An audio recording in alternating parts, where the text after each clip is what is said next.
It is now 2:10 Central European Standard Time, and we're delighted to have everyone here with us today for our panel session on low code versus no code. What is the future?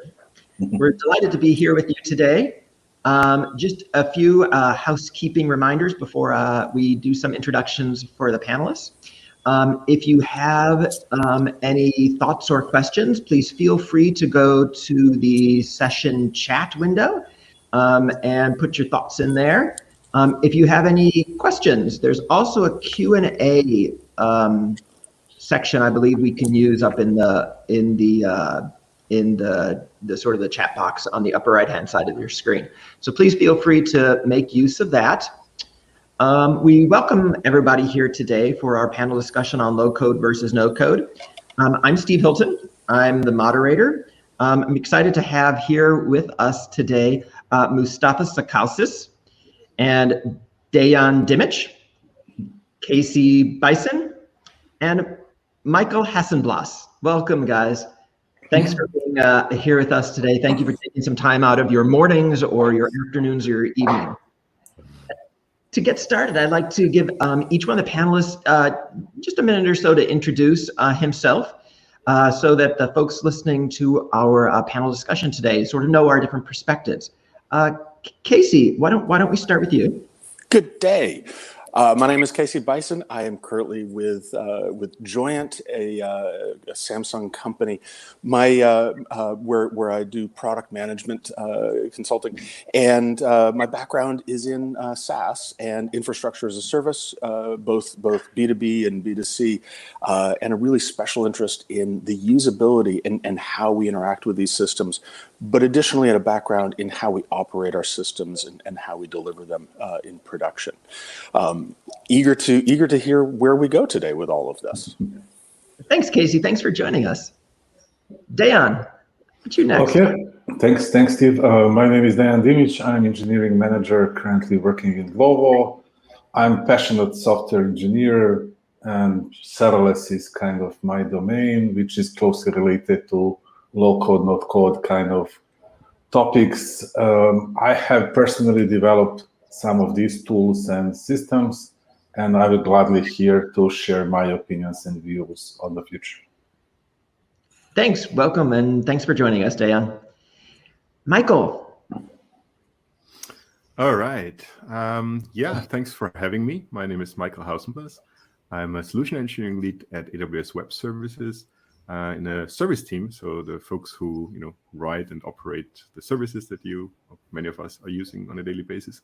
I've been spending the most couple of years in containers like Kubernetes and Mesos and stuff like that. Before that, I was a data engineer, and before that, some 10 years in research, applied research. So the educational aspect of that is always something very close to my heart. Excellent. Thanks for joining us today, Michael. And Mustafa.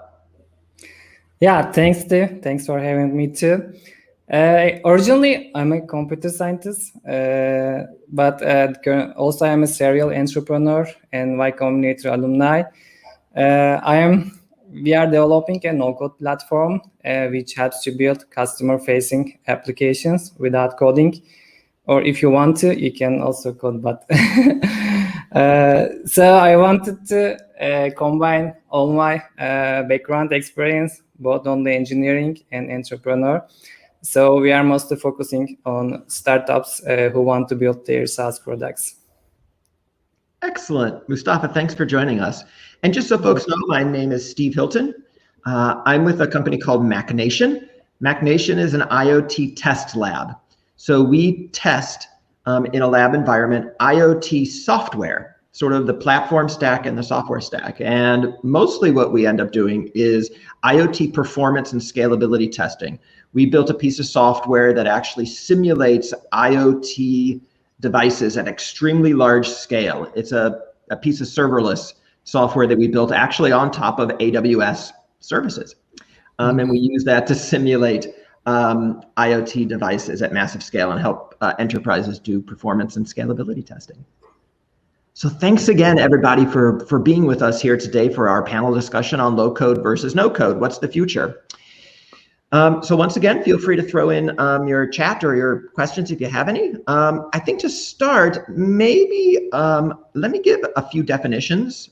We've got these two phrases, low code and no code. So I thought I would go to the font of all information, Wikipedia, and read us a couple definitions.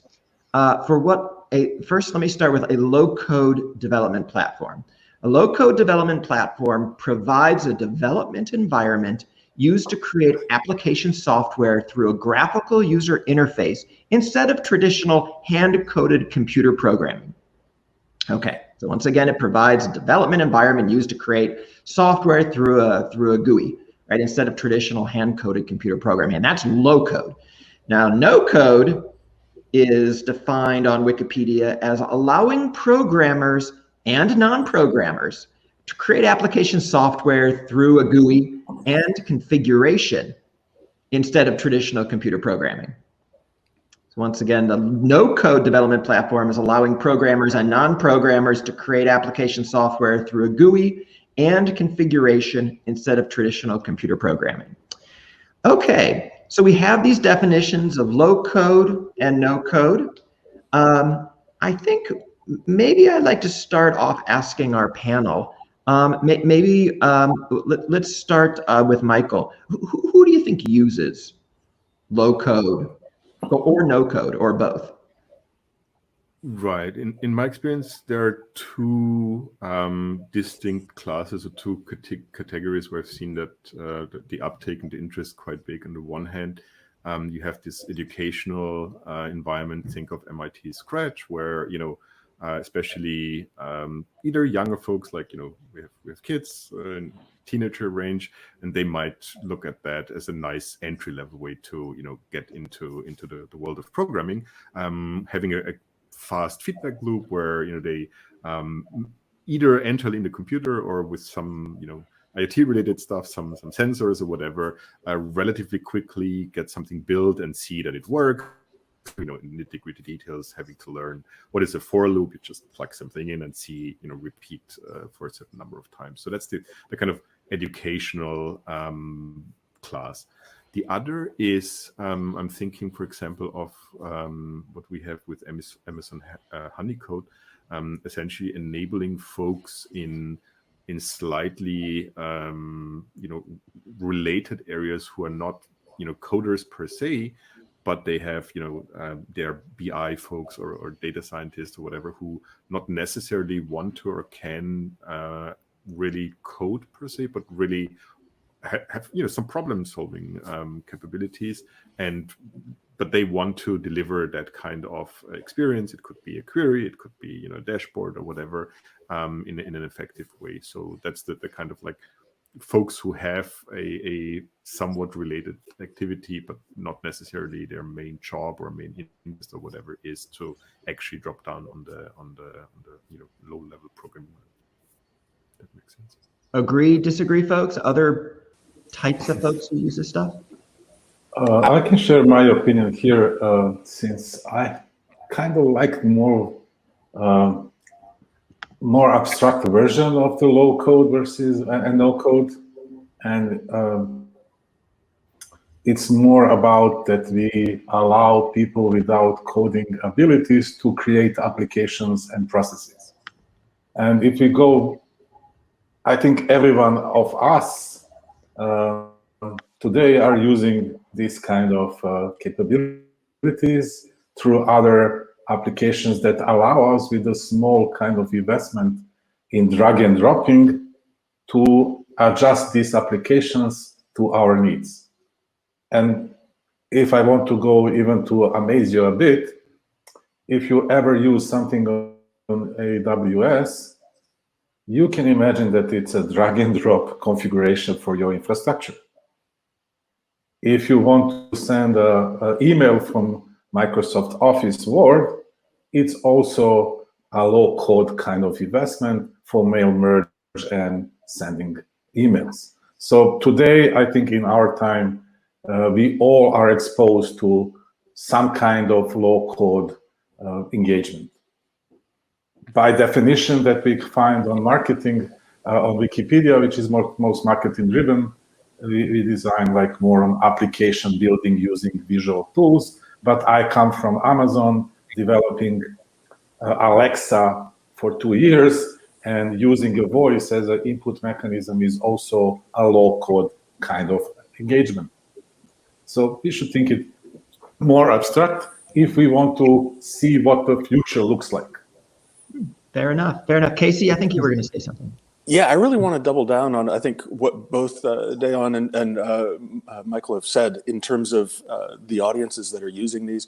I think the educational piece is incredibly strong and the way people are learning from it. But when I see generally business teams, functional teams, using these tools to solve their problems, because they're underserved by their IT services, because they're underserved by the tools that they have, and they build solutions for them using Airtable or similar things that are honestly very sophisticated applications that they build to solve their specific problems in a way that outsiders are unable to solve, or the systems they have are unable to solve. And that's really empowering. And I think it really speaks to the way technology entered the workplace over time, especially PCs entering the workplace from the bottom up rather than larger scale computing from the top down. So interesting stuff going on there. Yeah. Mustafa, you can add to this question also. With some of your thoughts, or I also wanted to get sort of your perspective on, is there a difference between low code and no code? Or frankly, is it just sort of like a marketing buzz thing and they mean the same thing? Or yeah. Either direction. So if we create a spectrum and put the two edges in the low code and no code, so we see a trend that both systems are getting into the middle. So there are low-code tools, but you can also do many things without coding in those platforms. And also there are no-code tools, but you can still do some coding inside it, because all the platform owners want to make the platforms very usable and very easy.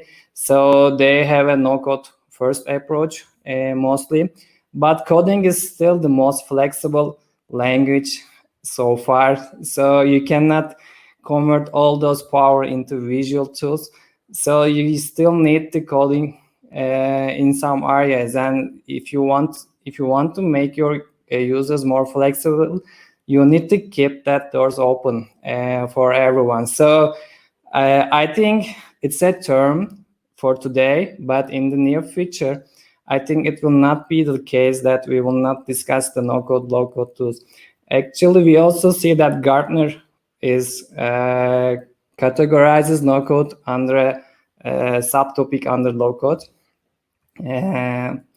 And so, in my opinion, there is not so much thing. But on the marketing perspective, if we are talking about enterprise IT, they all talk about low-code.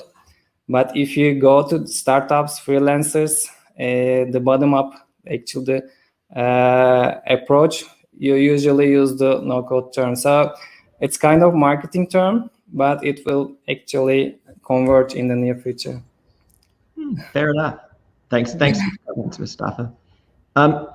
So when we think about sort of the use of low-code or no-code solutions, why do companies use low-code, no-code? Is it driven by a technology need? Is it driven by a business requirement? Does anyone have any thoughts on that? What's really driving folks to use this stuff? Yeah, Casey, why don't you go first? I'll jump in because it's something that I'm really passionate about. I don't think anybody makes the top-down decision like we're going to use no code, or I don't think many people are doing that. I think this is really driven increasingly, or not increasingly, this is really driven by people solving their own problems. People who are in these business areas seeing a problem that they need a solution to, and building a solution that works for it. And that empowerment of people, I think, is really a strong motivation that people are seeing across business, where they are realizing that they can empower their teams by letting this happen. And so I think it is in a lot of ways revolutionizing IT in that way. Dejan, and then Michael. Okay, so if we take a look on the nature,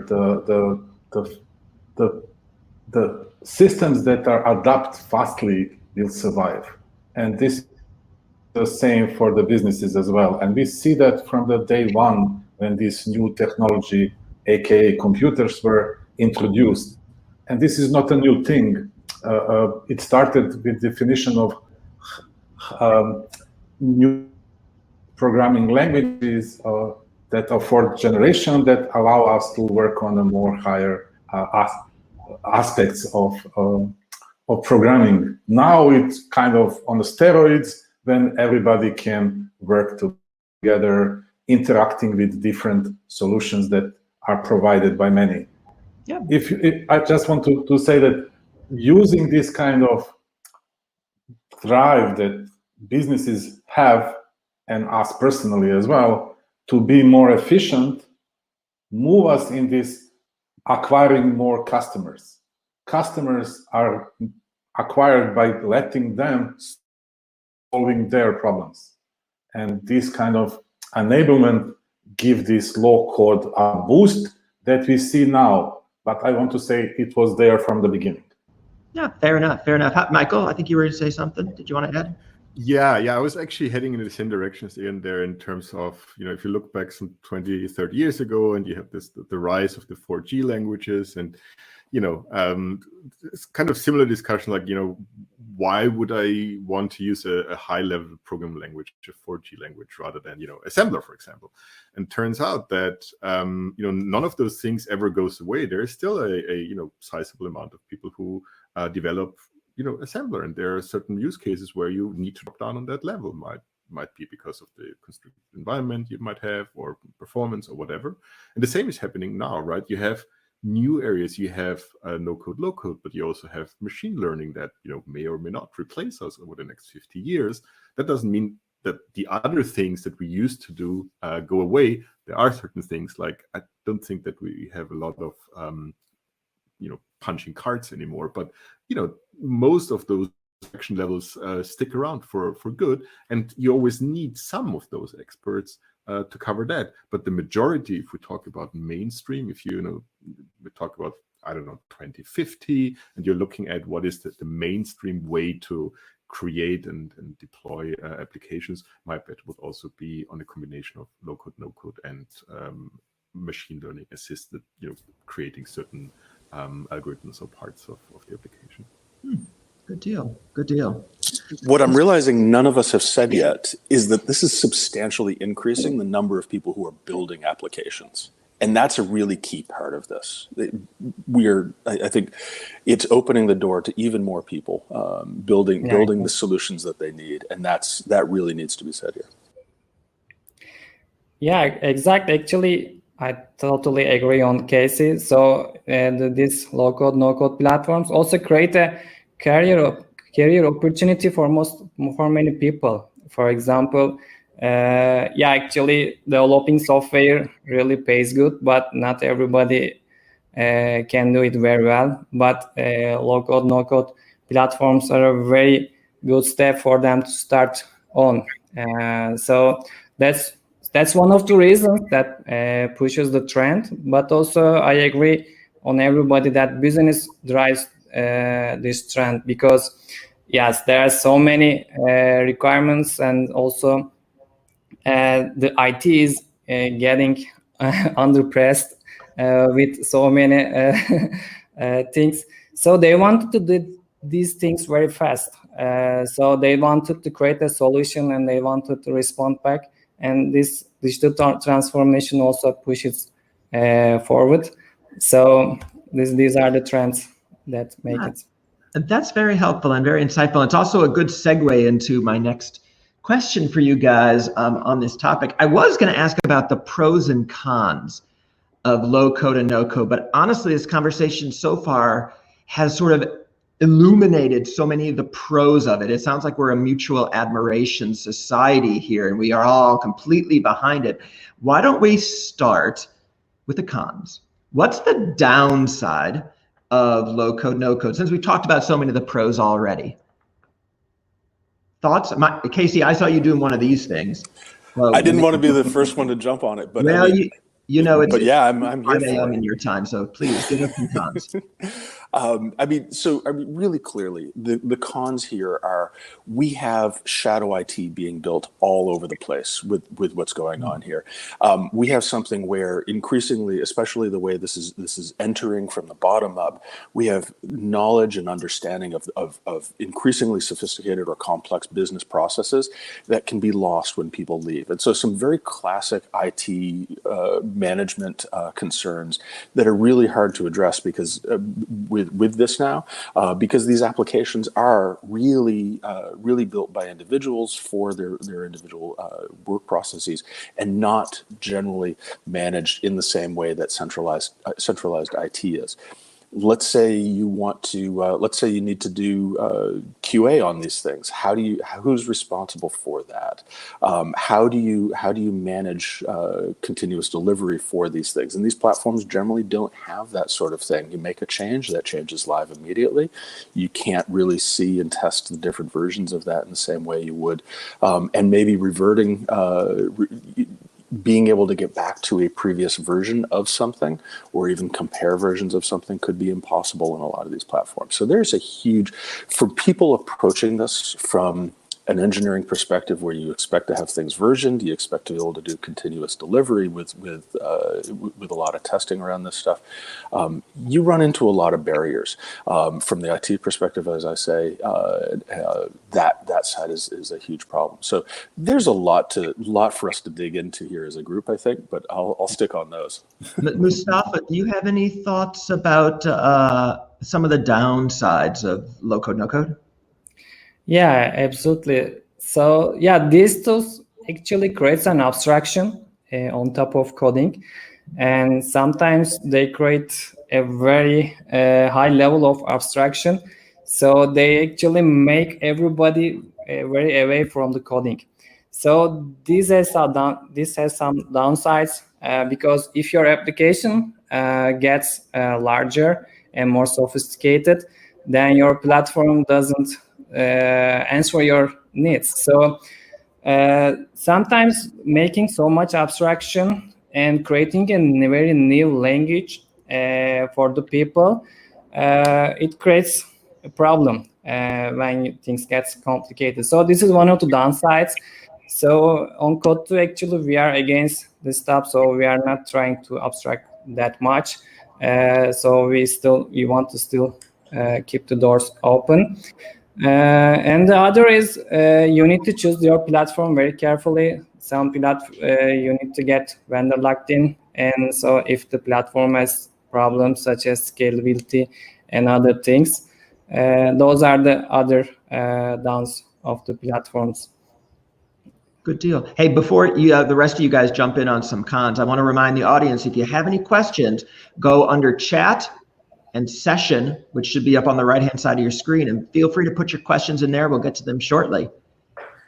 Guys, other sort of downsides of low code, no code? Yeah, so it comes to mind, and without trying to be a gatekeeper and discouraging folks to try things out to have an impact there. If you consider software engineering, which is, as a discipline, you learn certain things in terms of Casey pointed it out, in terms of quality, testing, etc., etc. And if you move into certain areas, there's also liability, right? Like if I'm entering a plane, then I would like to know that the software developed there was not put together in 5 minutes by someone who learned a local tool yesterday. So this is not to say that you can't do it, but you either need to make sure that the tool itself embeds that, has this kind of like checking and making sure that the bar is met or exceeded, ideally built in, or you acknowledge the fact that it's relevant for certain phases. Think about like retool, for example. You might do that in prototyping, right? But then if you are actually developing a UI, You might want to pull in UX designers. You might want to think about what are the important things, how not to clutter UI, whatever. But retail gives you this moving fast, right? You don't need to spend 3 weeks to put together a UI to see how that would work. So there's certainly this challenge there. And again, I'm not trying to gatekeep or whatever here, but we should be aware of the implications in terms of the quality and the bar there. Okay, so let me be a devil's advocate here. I don't see any downsides of the low code approach whatsoever. I think whatever we mentioned here was actually not the downside of the low code approach, but maybe about us not understanding the requirements, need, processes, and the quality gatekeeping, as you all mentioned here. So if we have like a one coffee, it will be easy to select purple one. If you have a bunch to select from, all kind of consequences can emerge about different qualities, different tastes. Are we drinking the appropriate coffee in appropriate time, or tea, even worse? So I think we should somehow be aware that the number of people who can actually build something will elevate the complexity of the environment, but will not somehow remove the all issues that we have with our understanding the environment. And I think our goal is more to, as Michael said, educate people about the environment, and then, as there is a well good saying, with huge power comes the huge responsibility. So point. Be an owner of what you are using and just go for it. There is no other kind of perspective. So fair enough. I think that's my take, at least. Good. I appreciate it. You got some really good perspectives on some of the downsides of low code, no code from panelists here. We've talked about a lot of the pros already, the positives of using low code and no code. I want to give some time for the audience to ask some questions. Also, we had one question from David about how do you feel low code will change or transform the typical software application development cycle? Okay, so you feel that low code will change the software application development cycle. Anyone have thoughts on that? So go ahead, Mustafa, please. Please go ahead. I can go now. Okay, so first of all, I think the applications will be more granular, and it will be more diverse and more specialized. So the development cycle will be shorter, but more straight to the point, and more oriented to integrations with other systems.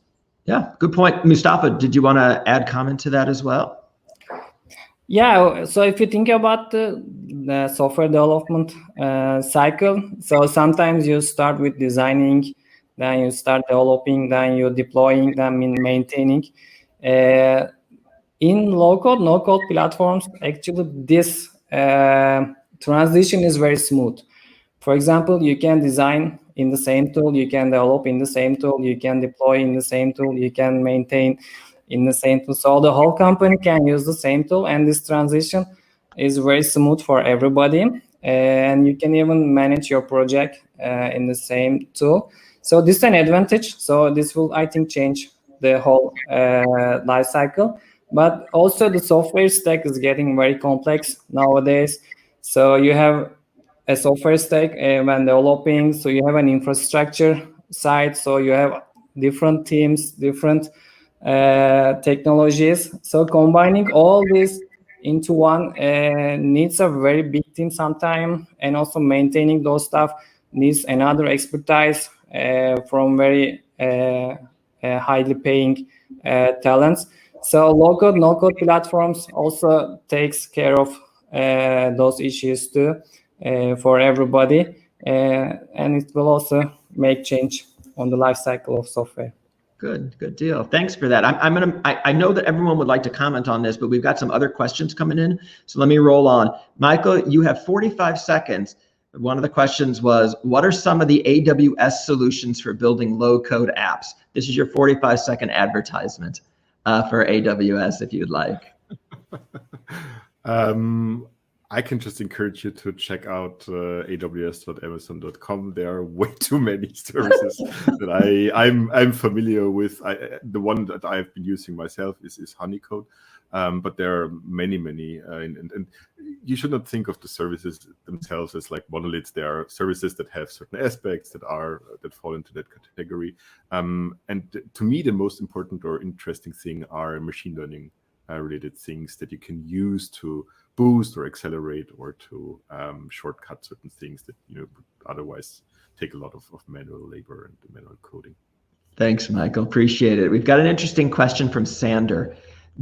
Are we missing something like Git for low code that would be equally easy to use as the low code tools themselves? Casey, did you want to start on that? When I think about the way low code really does, and it's all of us, I think, have said something about how low code does change the software development lifecycle in some way, and that's a big thing. We're going through another generation of learning in terms of how to successfully build software that works reliably, and so the lessons that we learned in doing that in our traditional environments, we're going to have to relearn those in these environments. And when I talk about the lack of versioning, that's exactly what I had in mind. Like there's very limited ways to inspect previous versions, see differences, and use the techniques that we've developed already for this in these environments. And that's something that we really need to think about. Can I quickly jump on that? Because I, at the same time, agree and disagree. Because on the one hand, if you look around, if you have, I don't know, Google Docs or whatever, like you never ever explicitly save. It's an autosave all the time, right? You don't really worry or care about that. On the other hand, like these explicit thing, like, I want to jump to this version, you may or may not be able to do that. So making that more explicit, sure, but that should be a general feature that you can drop down one level, and then the people who know what that means can deal with that. But I would argue that by and large, like all of these systems do the autosave, and with that you already have this at least implicit versioning. All good points. All very good points. Let's see. We had a question from Mark around a panel. Any thoughts over data security? In Mark's experience, and he says he's a fan, he sees that these apps, they often do not get trapped within the same security testing that different apps would be subject to. So the low code apps may not be subject to the sort of security testing. Dejan, were you going to say something on this topic? Yeah. So as we discussed before, it's more about our understanding of the processes and requirements, and security is one of them. And there must be enough knowledge in organization or individuals when they are using third-party tools or low-code or no-code what kind of security implications that involves, and also privacy implications as well. But this is not different than what we are using now. And I can say that even today, the most rigid companies has moved to the cloud already. So we get this kind of knowledge enough that we can work with the outsourced vendors, sharing some of common information around and taking care of the security. The more interesting topic for me will be like vendor lock-in, which is also usually bound to this one as well. And I think low code with this diversity give us even more to choose from and easy to switch if we desire. Thanks, Dejan. Any other thoughts about Michael, about security? I tend to agree with what Dejan said, and knowing that at least in my case with AWS, we have this shared responsibility model where it's clear where we draw the line. This is what the customer is responsible for. This is what we are responsible for. I just I'm not a lawyer, but I can imagine an issue where, in terms of liability, if it's not clear, if I'm using a no-code, low-code tool, and it's not 100% clear that it's actually me who's responsible for, things like in Europe, GDPR compliance, et cetera, where I kind of in the same way that currently I can't go to Twitter and say like, hey, you're responsible for the content you put out there. Is it my responsibility to, be GDPR compliant, or can I, make the tool provider or whoever provides the environment responsible, liable for that? So these are things, and I agree, this is not like unsolvable or whatever. All the things that we raised here that you call downsides, I would just call challenges. Those are like 50 to 100 startups ideas. So whoever is listening out there, pick any of those, solve it, and you will be the next, whatever.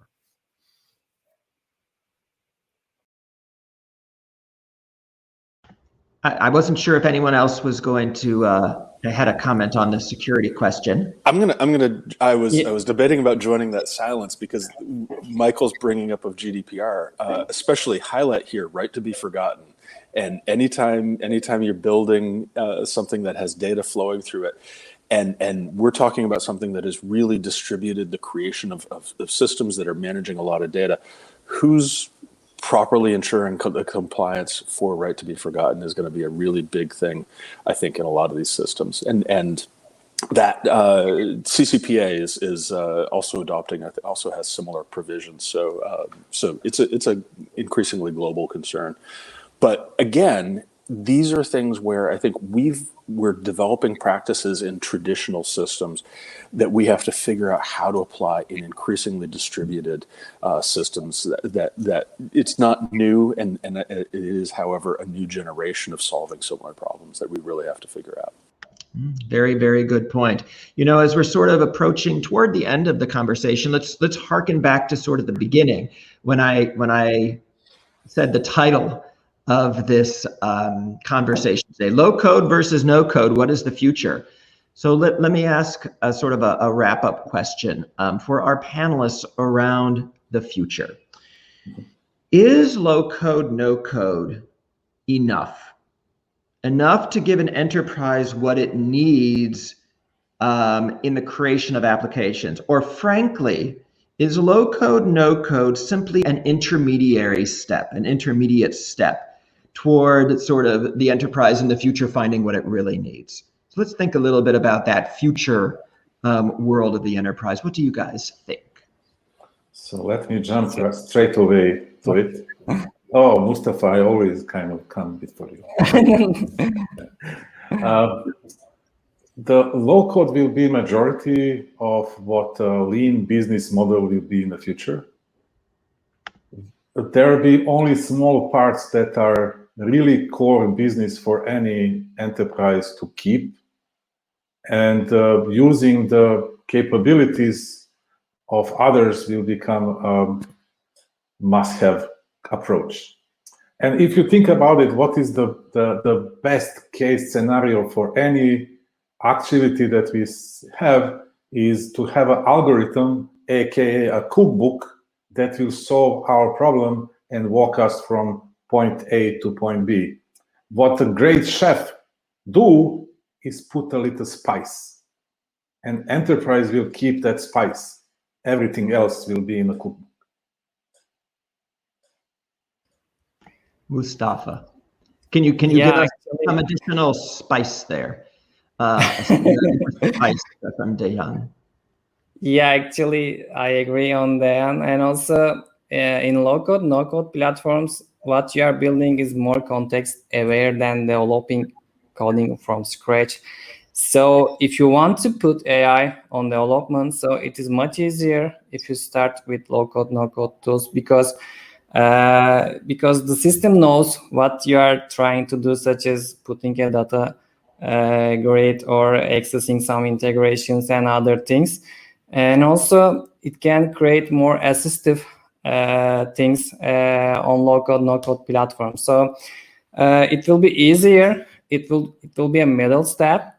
But I also believe that these no-code, low-code platforms actually will be a platform for developing components and applications. So it will not be like developing things, but it will mostly like putting building blocks together, connecting each other. So these platforms makes it available for everybody. So it is just a middle step for now, but everything will be built on these platforms in the future. Casey, Michael, thoughts about sort of the future? And is this an intermediary step that we'll sort of see or not really? I'll jump in that, and I'll join what was said, I think, here, but let me rephrase it. I think SaaS is the future, and integrations between SaaS applications, which will increasingly look more like some more sophisticated, more modern versions of mail merge that was brought up at the beginning of the conversation, I think, where people are integrating between systems that are maintained and provided by others, and we are doing small bits of logic for how we integrate those systems, and the power of that is huge. But there will be some aspects of low code or no code in there.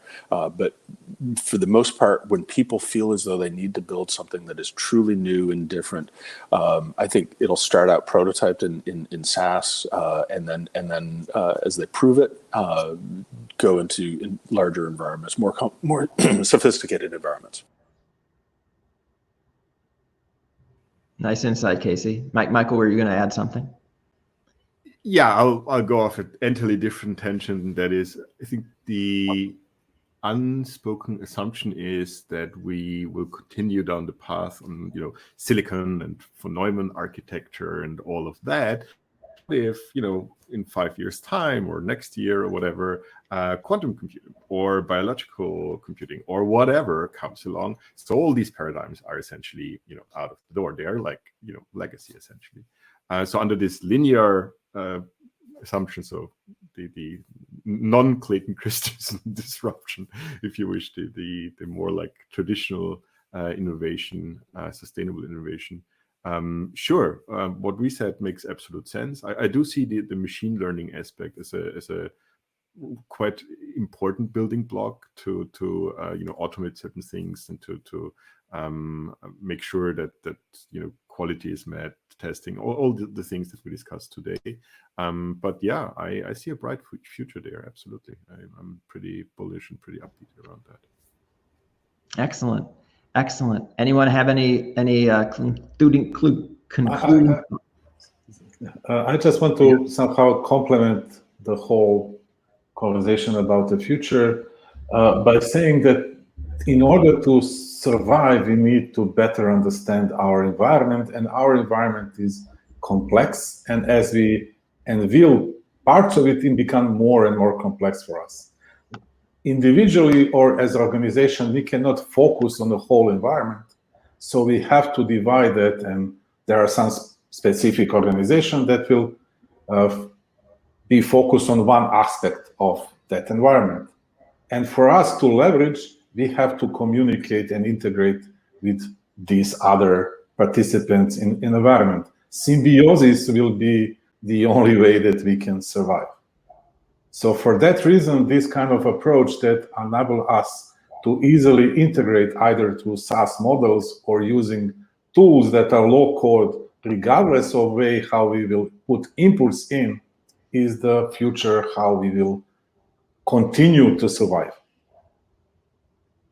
I think this concept of symbiosis is really important, and it has come out loud and clear today, as you've just brought up, Dejan. The idea that there will be a series of tools, SaaS and serverless and infrastructure as code and all kinds of different tools and development philosophies and development models. And there will be, as we've seen for so many years, sort of this symbiosis and this sort of joining together.